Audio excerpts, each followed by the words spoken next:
And luckily, the horror genre, this isn't quite a horror movie. It's a thriller kind of drama too. Psychological thriller. Yeah, love that phrase. But it's so you can be more free to use no-name people in that. People like to see in the horror genre people that don't have a face because it kind of pulls you out, right? Sometimes, and you're like, oh, it's Tom Cruise. I'm not scared. You're listening to the R2's Fitness audio experience.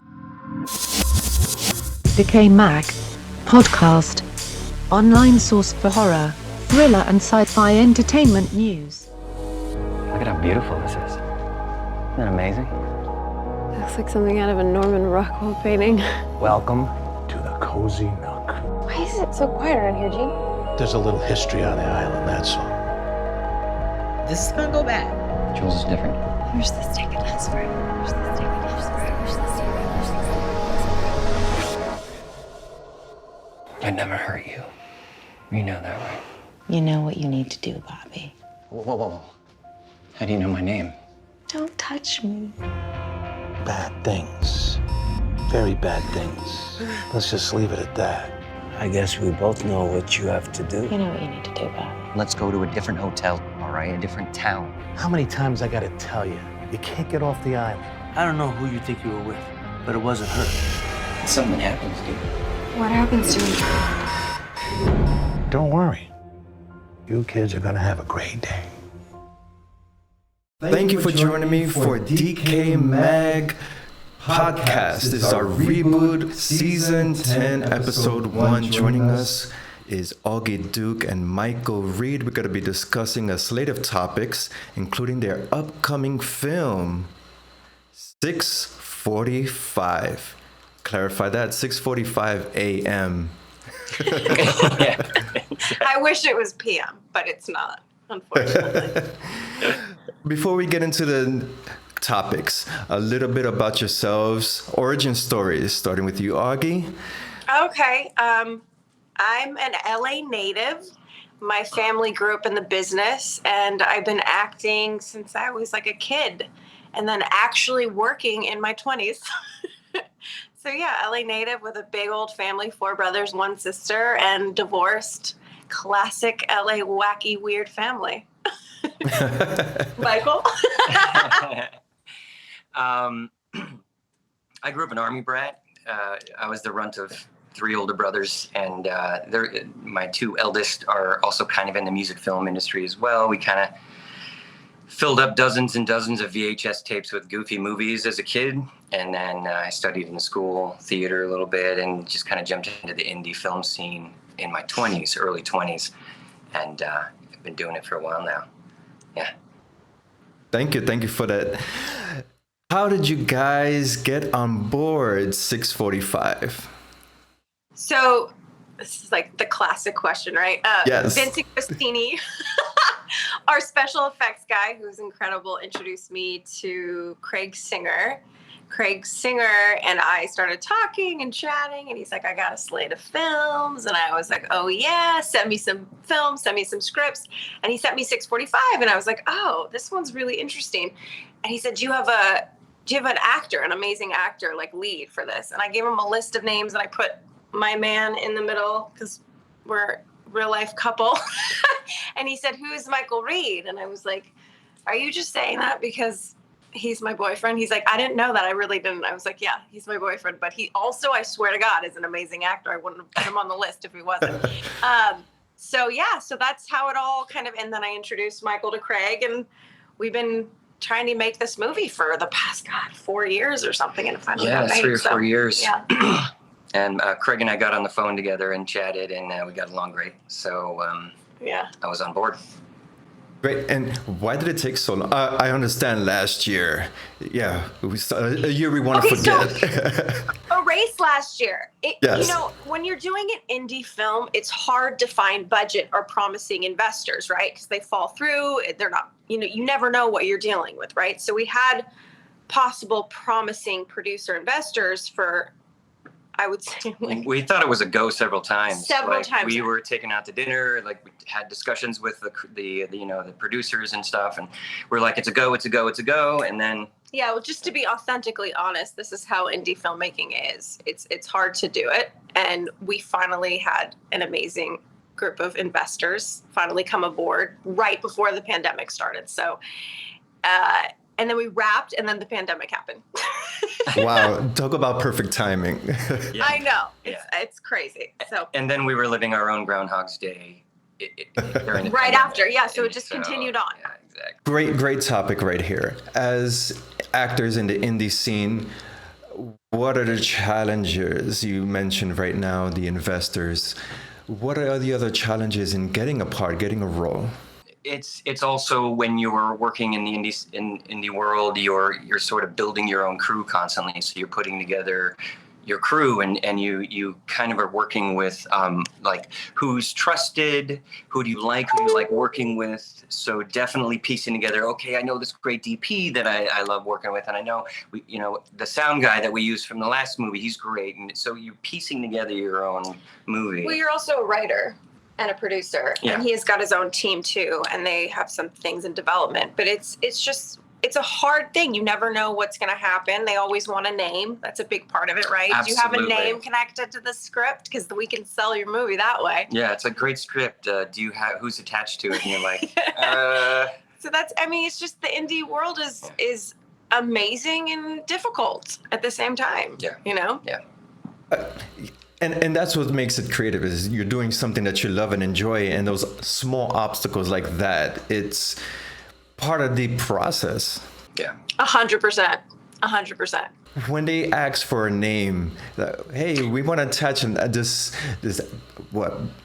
A-list actor, does that really make a difference? Because we've seen indie films, B-movie actors become A-list actors. They start somewhere.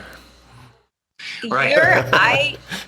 It unfortunately does matter, but this actor or actress has to be also right for the part. You know what I mean? So you can't just be like, oh, let's get so-and-so because he's a big name. But Although people try to do that. It does. all the time. Yes. And it's not fitting sometimes. So it's like, why would you? Well, we love Craig because because he fought for us. Like, He did. we are, we're not newbies in the industry, but we're no big names, right? So Yeah. Craig was, I think, approached by several EPs, producers that were like, hey, I'll fund this movie, but you got to get a name in the lead role. Right. And he's like, No, he stuck and to I his- love him that he was like, I'm not replacing Michael Reed. He's my lead. You deal with it. And so I think that was a point of contention as well there, but stuck to his guns. And Yeah, and that's rare to find as Yeah. filmmakers, because usually when they see that opportunity, they'll grab it and say, "Oh, Right. okay, well, I'll just replace my actor then to make this Right. movie." But he didn't. He fought, And tooth and luckily, nail. the horror genre, this isn't quite a horror movie. It's not. It's a thriller kind of Drama too. psychological thriller. Yeah. Love that phrase. But it's so you can be more free to use no-name people in that. People like to see in the horror genre people that don't have a face, because it kind of pulls you out, right? Sometimes, and you're like, oh, it's Tom Cruise. I'm not scared. But That kind of. But we ended Yeah. up getting some names that are We really did. respected Yeah. and amazing Yeah. in the industry, but that fit the part. Yeah. So Thomas G. Waits, Armin Garrow. yeah, Remy Ma, who's Remy a Ma. hip hop artist. So yeah, no, we got lucky There's with some that. names. Yeah. After reading the script for 645, what were your initial thoughts on the storyline? Well, I always say this, but it was the ending, and without giving anything away, was Of the course. ending. Yeah. Did you see the movie? Yeah. Oh, Well, yes. anyway, the end, yeah. So Okay, you saw the movie. the ending is what I was like, oh my God, this is so not what I expected. This is not the typical Groundhog's Day horror film. There's a total twist that I did not see coming, either did Right. he. So that was what really got me. And in the movie, when it plays, a lot of the people we saw at the screening and talked Didn't about know. it, they had no idea either. There's a few people privy to it, but that's just But no one really. movie formulaic stuff that people catch. But one got it. yeah, the ending was one of the strongest for me. And of course, I mean, this is an incredible role for any actor to have. Bobby is, he's on screen all the time, and he's got these complex things going on, and it's just, He's layered. He's got lots going on. so layered, and it's a fun role to take. So. A question for you, Michael. For your role, how would you define the antagonist? external or internal conflict with that character? I think he's fighting demons inside of himself, definitely. Like that's understood from the get-go that this guy has got some issues. As a couple, Bobby and Jules are working through issues. There's no hiding that from the get-go. And then he throughout he has to work with his internal challenges in terms of like what's going on, what's real, what's not. How do I save Jules and myself? And yeah, it's super challenging, and he's just conflicted the entire movie. I mean, that's what the entire movie is. He's going crazy kind of situation. Yeah. I particularly I enjoyed, because in horror films, we always have a subtext, a subject that is always layered in the script. Here we have sort of, looks like they need some couple counseling here. What are you talking about? Bobby is a total sweetheart. I don't know what you mean. I don't know what you're talking about. It was totally perfect. It was the most romantic vacation ever. Yeah, but isn't that real though? Right? Like, right. Exactly. That's the honest truth. Is no relationship is perfect, and that's also why I like the script. And us, we're not a perfect couple either. No one is, right? So these complexities come to the screen when you see us play off each other. Like all those the history we have with each other can't be faked, right? Yeah, all those little nuanced moments. Those nuanced moments are there, and they're not even performant. They're kind of just there, Yeah, that's also why you cast us, because we're real life relationships. They're going to work. They're going to be cheap. I'm just kidding. I think this movie falls at a perfect time, because a lot of couples, married or relationship-wise, were in isolation together. I think this movie does fit the role of what we went through last year. Yeah, unfortunately, Absolutely. I saw a lot of divorces and a lot of breakups and a lot of procreating as well. So there's procreation, having babies, and then there's divorces happening. So it's like either or. Yeah. Crazy. On-screen chemistry. Since you guys have a real relationship, how did that translate, or how did that come into play for the role? Yeah.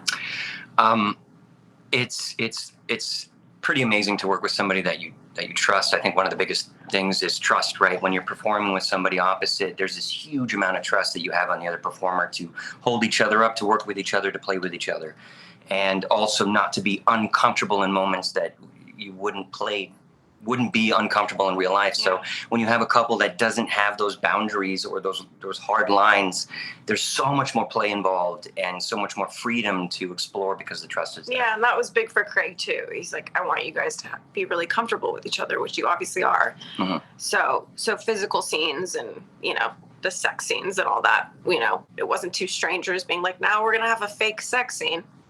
I mean, no, we had a fake sex scene. Yeah, wait. Let's clarify that for a second. He's like, no, go for it. Do the dude. It's every director's dream, right, is to put together a film where, like, this is going to be real. It's going to be raw. Yeah, no, that didn't happen. No, that didn't happen. We really kissed. Yeah, we got into it, but oh my God, it wasn't that way. But that's another thing. You don't need to have like of somebody on set to make sure that nobody's crossing those lines. True. You're like, is everyone comfortable there? You don't need to do that kind of stuff. It's like, get into it. Grab her hair. Like these things are not going to be questionable where I have to be like, oh, can I, do you mind if I thought you were just going to do it. No, I'm not. Kill me. Oh my God. No.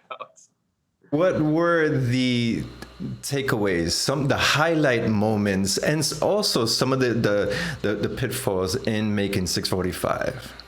The highlight is that we became like a little movie family, which always happens on indie films, especially this one, because we all stayed in the same inn together. It's like drama camp. Yeah, it's crazy. So that my takeaway was that I just gained like a million new extremely close friends that will always be my friends. I talk to them every day now. So that's my takeaway. I'm very thankful for that. How about you? Absolutely. I think that kind of is yours too in a weird way. Yeah. I think the positive is that the friendships and the potential like for growth together is there as a team working on future productions and whatnot. And probably the pitfalls would be that unfortunately, maybe it's slightly off topic, but the pitfalls is like the timing, and we're in theaters now during a pandemic, and everyone wants box office numbers, and it's like, well, guys, now we're in a back freaking to second phase of pandemic, variant, right?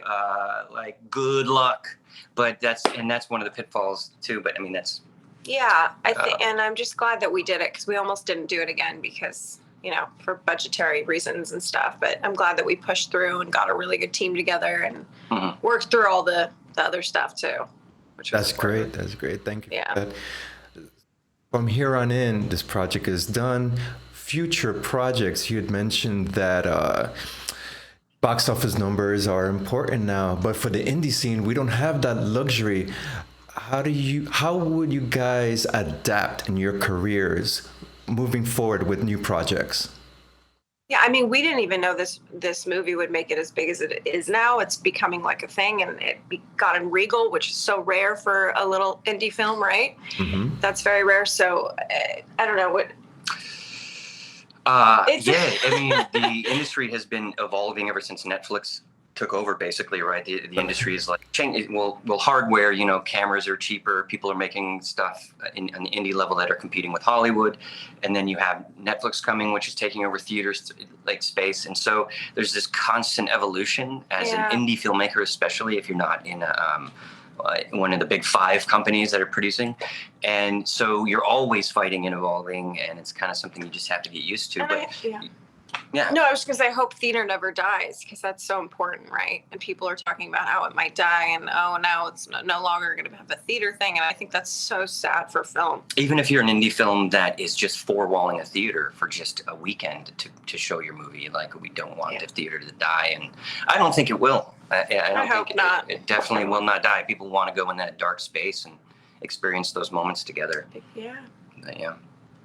The landscape has changed, and hopefully, well, fingers crossed, it does not change, and we still have theater. At the same token, let's see what happens. Maybe it's for the best, and people got comfortable being home, watching on their whatever film it may be, a big budget film or indie film, in the comfort of their home. Things is changing. Yeah. And we don't mind that, sitting in front of the screen. We love sitting in TVs are cheap now. You've got a home theater, Netflix and chill, right? And, but, for movies, of course, like the Avengers or big budget extravaganzas, you want to go see it in the theater, or a movie like The Quiet Place, right? Those are the movies you want to go in there because it's about the atmosphere and the sound and the Dolby Digital. Right. Like those things really, really pull you in and have an experience. But I mean, heck, we all kind of liked hanging out secretly liked hanging out this past year and a half at home. Oh, of course. You know what I mean? Yeah, there's a part, being a couch potato, there's something kind of nice about that. So. Of course. One thing about the film, without going into detail, 6:45, let's just say that he does, well, you guys both have a morning ritual in the film. Personally, what are your morning rituals at 6:45? None that existed in that film. Dreaming? Sleeping in. I am. I'm probably heavily dreaming at that time, and I mean, I roll out of bed naturally around 8. So I do not. Unless of course there's we're working on a project that has a call time. I know your routine. He wakes up, he gets a coffee, he goes to his computer and he starts working. I sleep in until like 10, 11. I wake up and I'm like, and I'm like a crazy person with my hair out here. Like literally before we got on the air, I was still like a psycho with my hair here, and I was like, "Where am I?" And he's like, "We have a thing at 10 o'clock." 10 minutes. And I was like, "Oh shit!" So mine's very slow moving, and his is kind of normal and healthy. That's that. Yeah, I don't eat breakfast though. I should eat breakfast. I do. I eat coffee is my breakfast. And yeah. Coffee. I think coffee is everyone's breakfast. I know. my stomach is like, can you put some eggs in there or something? Some bacon. Some bacon would be great. Yeah. I love bacon. On this film, Your interpretation, do you think that the slate of characters, how can I put it, were put through the ringer psychologically? The slate of characters. You mean the whole cast? Well, yeah, the main characters you got, yeah. Yeah. Psychologically, yeah, especially Bobby, obviously that character. And we also had to do block shooting, which is... it's set up. We don't know how many days.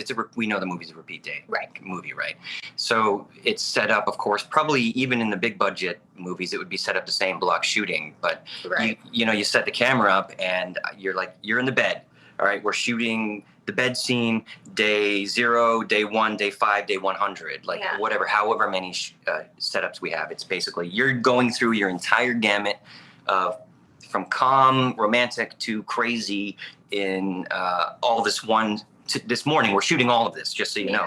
So my character was constantly going through that throughout the entire movie, and I was a total schizo by the end of the movie. And I think Craig loved that I was just driven mad as an actor, and Bobby was, kind of driven mad in one, and Craig, the director, secretly was enjoying that, but it worked for camera, right? Yeah, it was a little like bipolar shooting. Like he had to go through every emotion within an hour. Yeah, right. And I was like, oh my god, I'm so glad I'm not Bobby. It was tough to prep for that. To look at the script and say, okay, what day are we on? Okay, we're on day 20. How does he feel exactly right now? Yeah, it was challenging. And Jules's character, I don't think it's giving it away if you don't. You're not aware. She's not aware. No, I wake up every day. She's not aware of the repeat day. Only Bobby is. He is. So he slowly loses it. Yeah. I'm glad you approached that question, because that's what I was aiming for. Because I just have this curiosity, and how are these films filmed? The repeat day over and over again must be a toll on the mind, especially when you have to get into a certain psychological mindset of the character. Yeah, there you go. It is. Block shooting. It's like you guys are happy right now. You're great, and you're like, awesome. That one's in the can. All right, we're already set up for the next shot. All right, this one you're crying. Now you're crying in this one, and you're freaking out over this. Same shot. 5 minutes. Different emotion. 5 minutes later. Yeah. And that was like a dozen of those. And that's called block shooting. All the best scenes. Yeah, it's crazy. From your ever expanding careers for the both of you, what advices do you have for other indie filmmakers, especially in the landscape that we're living on right now with COVID, the uncertainties of performances, art? Yeah, that's a really good question. Don't give up. Don't give up. Don't give up. Don't give up. Find good friends that are talented. I don't know what to say other than that. Friends that get along with, that have serious talent and care about improving their talent. Yeah. One of the things you can find when you're you're in the indie trenches, as I like to say, is you'll find people that are very happy with mediocrity and creating their low budget films. And the main thing you have to think of is making indie films is you have to look at your picture and say, my next picture, I'm going to improve 100%. For sure. Every department's got to improve 100%. There cannot be red flags that the viewer can see and say, "Oh, the audio is bad," and we all still fall prey to that, those little red flags, because the budgets are so limited. But you have to improve with growth. And I think, back to the original thing is, I tell indie actors to go out, find. Reverse engineer, reverse look up who's a director in your area. Find on Facebook or Discord or wherever, who are your filmmakers in your area. Look at their reels, look at the stuff they've got, and say, all right, they're totally accessible because they're nobodies right now. We all kind of are. Now's the time to reach out to people you find talented and befriend them and get in their projects. And you have to do the legwork, especially. At every level, you need to do legwork, but in the indie world, it's like you have to do that legwork. Find the good directors, find the good DPs, find the good team, and make movies together. Yeah, find your fellow filmmakers that but they respect from their films or their shorts, and say, "Oh, I really liked your short. We should work together." There's no shame in that in the indie world, like reaching out to somebody. On your caliber that you want to work on. So and also again, don't give up, because it's so easy to be like, screw this, I'm going to go find another job. I mean, you still need to work on the side, but Right. keep going, because you never know. Like, this movie took 4 years to make, and we didn't give up, and that was a big part of it, you know? Absolutely, and it's great that you use the word a job, because we all need the side job to pay the rent, to pay the bills, and Always. also the creativity. I think right now is the best time to be a creative. All these technologies are accessible, and as you mentioned, Michael, it's just doing the legwork. Most people stop right there at the legwork and thinking, hey, you know, I'll just wait until somebody picks it up. You just got to keep on going. Yeah. I agree. Absolutely. I agree with you. Yeah. Yeah, crazy. Crazy filmmaking. And what are other projects that you can disclose that you are working on? Yeah. Like, you have some stuff. Yeah, I have my partner, Kevin James Barry, and I have a slate of scripts that we're working on. We got a lot of that writing legwork done kind of during the pandemic. And I mean, some writers agree that that's a good time to write. Some agree that in the pandemic it wasn't a good time to write, but it does work. It worked for our team. And so, yeah, we have a nice little kind We have of a really cool slate of films. Lovecraftian detective New England kind of film. And that's what we're working on right now. I've got a couple cool movies coming out. One's like a dark fantasy, which was shot on 35 millimeter, Oh, it's beautiful. which will be coming out soon, and a couple other ones that I'm super proud of. So Moon Garden. I'll keep you. Yeah, it's called Moon Garden. Exactly. I'll keep you posted on that when I can disclose more information. Yeah, exactly. Really interesting point right here. As creatives, I just forgot to mention, we often as creatives judge our work. It has to be perfect. What are your thoughts on that?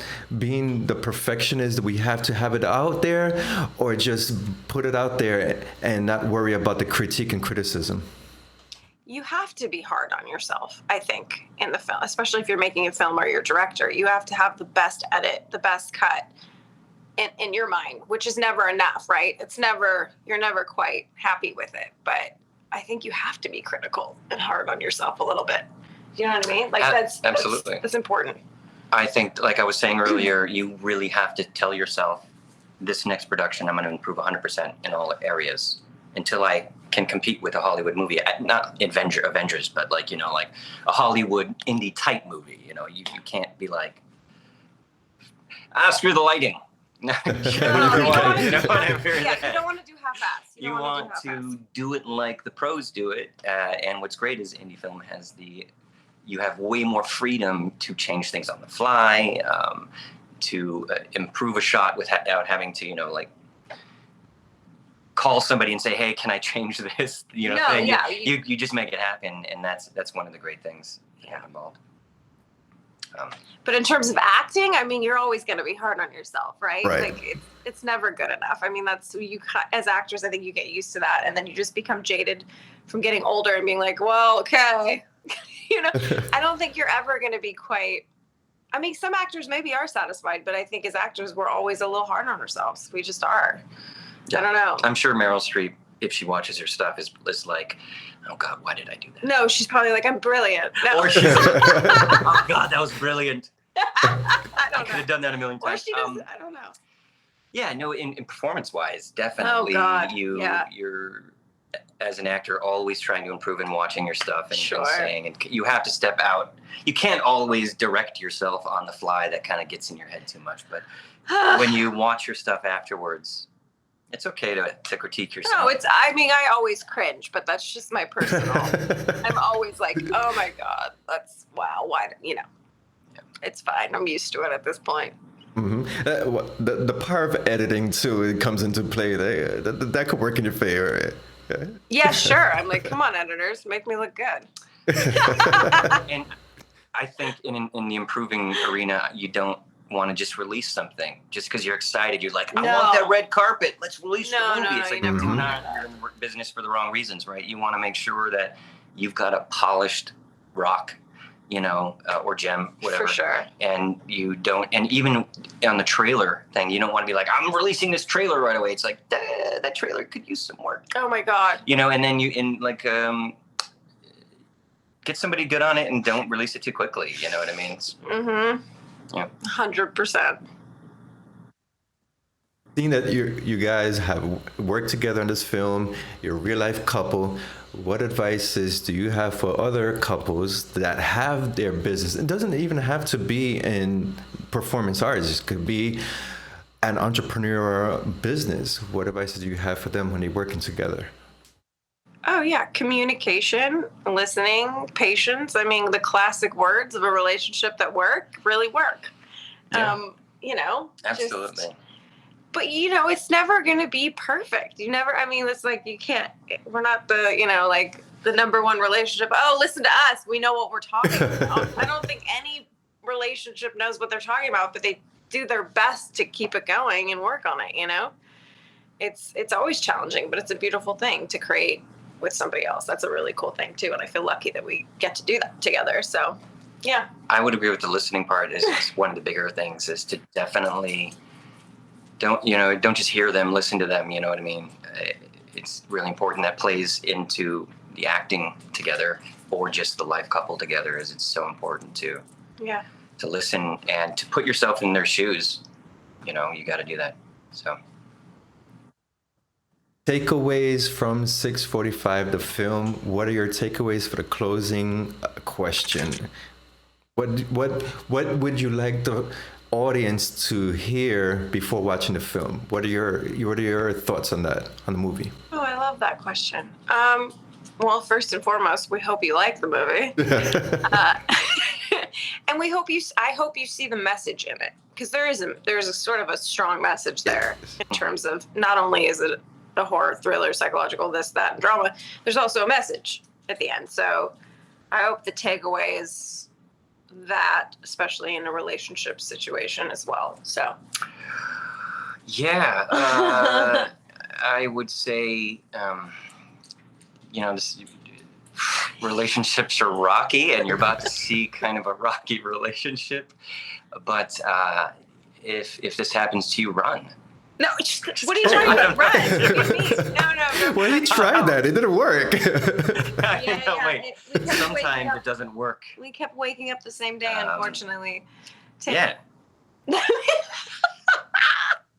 Yeah. Also, just enjoy the movie. Enjoy the suspense. Enjoy the Groundhog's Day situation that's happening. We hope you like it. We hope people like it. This genre is definitely not going away. The whole repeat date. No, it's yeah. It's going to stick around for a bit, right? And for sure. But there are so many ways you can do it, so it's still okay to do that. Yeah, you got it. Yeah. Yeah, with of course any genre, you have the ups and downs of a particular film, and lately these repeat date type of films have improved. They're getting the script more together without getting into different type of names. I even saw an action film the other day with Frank Grillo. Like, oh, okay, this looks interesting. That's good. That's good to know. Getting their shit together. It's a fun genre. I mean, to be honest, it really is fun. I enjoy watching them myself. So yeah. Hey, thank you so much. Be on the lookout. I'm still penning up the review for the film, and yeah, really enjoyed it. And that ending, I wasn't expecting that. Yeah, there you go. Right. That's great. That's good. We like hearing that. It's so good to meet you. Good to meet you. Likewise. Thank you. All the best. Thank you for your time.